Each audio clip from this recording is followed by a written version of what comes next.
want to be a village of homes for girls in foster care.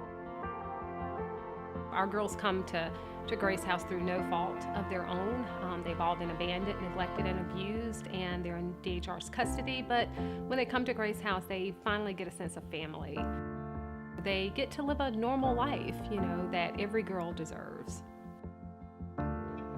I had girls living with me before we had Grace House. I could see a need, and they started calling me Mama Lois.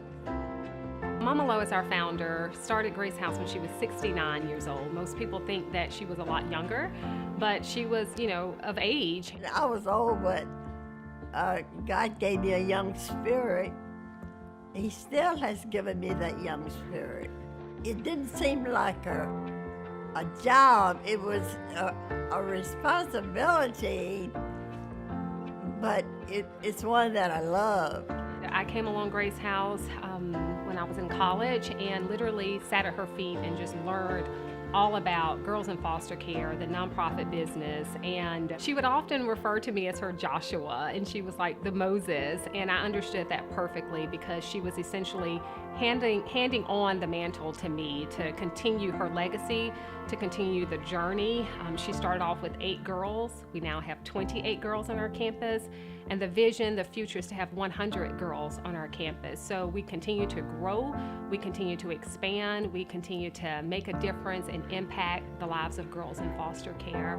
She took up where I left off, and that's a real good feeling to see your future reproduced through lives that God has given you to reproduce. That means a lot. We're changing lives, and if not for Grace House, where would these girls be? Where would they go? We've got girls who not only are finishing high school, we've got girls who are going to college. And so we are really opening their eyes and helping them to see the full vision of what they can become.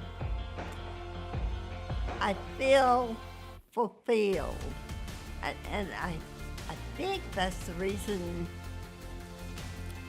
I feel so good while I'm old.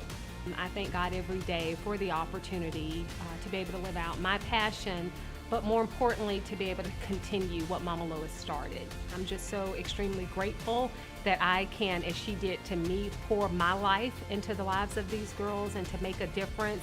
And for her to still be here is really remarkable, because there are still days where she will share little nuggets with me on how to lead and how to minister to our girls. And it's so refreshing to be able to go and just make a difference in the lives of girls.